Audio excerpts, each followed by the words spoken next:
We provide you the platform to turn your dreams into reality. Give wings to your aspirations with KR Mangalam University. Himachal Pradesh के कुल्लू में इन दिनों एक धार्मिक स्थल पर विकास और आस्था के बीच जबरदस्त टकराव देखने को मिल रहा है। मामला है बिजली महादेव रोपवे प्रोजेक्ट का, जिसे लेकर कुल्लू में भारी विरोध प्रदर्शन हो रहा है। शुक्रवार को बड़ी संख्या में लोग सड़क पर उतरे, जिनमें सबसे आगे थी वहां की महिलाएं। सुबह 10:30 बजे शुरू हुआ ये विरोध मार्च सड़कों से होता हुआ करीब 12:45 बजे डीसी ऑफिस के बाहर पहुंचा, जहां जमकर नारेबाजी की गई। इस विरोध प्रदर्शन के संघर्ष समिति, बिजली महादेव मंदिर कमेटी और कई स्थानीय सामाजिक संगठन शामिल हैं। खास बात यह रही कि प्रदर्शन का नेतृत्व महिलाओं ने किया, जिनके हाथों में तख्तियां थी और जिन पर लिखा था रोपवे बंद होगा, हर हर महादेव और रोपवे कंपनी गो बैक। अब सवाल उठता है कि आखिर ऐसा क्या है इस रोपवे प्रोजेक्ट में जिसे लेकर इतना बड़ा विरोध हो रहा है, और क्यों यहाँ की जनता खासकर महिलाएं सड़कों पर उतर आई हैं। दरअसल बिजली महादेव मंदिर तक पहुँचने के लिए अब तक श्रद्धालुओं को लगभग 3 घंटे की पैदल चढ़ाई करनी होती थी। ये चढ़ाई किंजा गांव से शुरू होती थी और करीब 14 किलोमीटर की दूरी तय करके मंदिर तक पहुंचा जाता था। ये मार्ग सिर्फ कठिन नहीं बल्कि तपस्वी भाव से भरा होता था। यही इस यात्रा की श्रद्धा और पहचान है। लेकिन अब सरकार यहाँ नेचर पार्क से 2.3 किलोमीटर लंबा रोपवे बनाने जा रही है, जो मंदिर से 900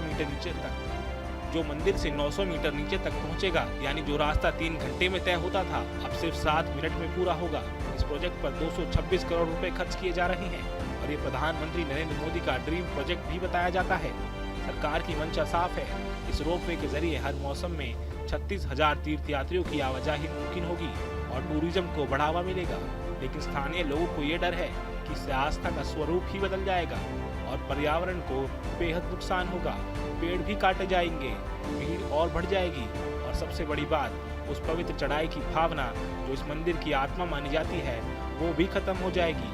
यही वजह है कि जब हाल ही में रोपवे निर्माण के लिए जंगल में पेड़ काटे गए, तब भी महिलाओं ने विरोध किया था। और अब जबकि मंदिर के पास भूमि में दरारें भी देखी गई हैं, श्रद्धालुओं की मंदिर में एंट्री बंद कर दी गई है, तो लोगों का गुस्सा और ज्यादा बढ़ गया है। अब जरा समझते हैं कि आखिर बिजली महादेव मंदिर का धार्मिक महत्व क्या है। यह मंदिर भगवान शिव को समर्पित है और यहाँ पर 12 साल में शिवलिंग पर आकाशीय बिजली गिरने की मान्यता है। बिजली गिरने से शिवलिंग टूट जाता है, जिसे मक्खन और सत्तू से दोबारा जोड़ा जाता है और चमत्कारिक रूप से शिवलिंग फिर पहले जैसा बन भी जाता है। इस घटना को ईश्वरीय लीला माना जाता है और यही मंदिर के नाम का कारण भी है, बिजली महादेव। लोग इसे कुल्लू घाटी के रक्षक देवता के रूप में पूजते हैं। यहाँ की पैदल चढ़ाई को एक तपस्या माना जाता है और यही यात्रा लोगों की भक्ति की असली परीक्षा भी होती है। इसलिए जब लोग कहते हैं कि रोपवे से सिर्फ रास्ता छोटा नहीं होगा बल्कि आस्था भी कमजोर होगी, तो उसमें सिर्फ विरोध नहीं बल्कि संवेदना भी छुपी है। जहाँ एक ओर सरकार इसे ऑल वेदर कनेक्टिविटी और टूरिज्म बढ़ाने वाला प्रोजेक्ट मान रही है, वहीं दूसरी ओर स्थानीय लोग इसे संस्कृति, पर्यावरण और आस्था पर सीधा हमला मानते हैं। इस प्रोजेक्ट में 100% हिस्सेदारी केंद्र सरकार की ही है। Bureau report, news nation. जहां भक्ति है हर शब्द में, कथाओं में छुपे हैं दिव्य रहस्य और ज्योतिष देता है जीवन को दिशा। धर्म से जुड़ी हर बातों को जानने के लिए हमारे चैनल स्तुति को सब्सक्राइब करें। चैनल पर जाने के लिए इस लिंक पर क्लिक करें।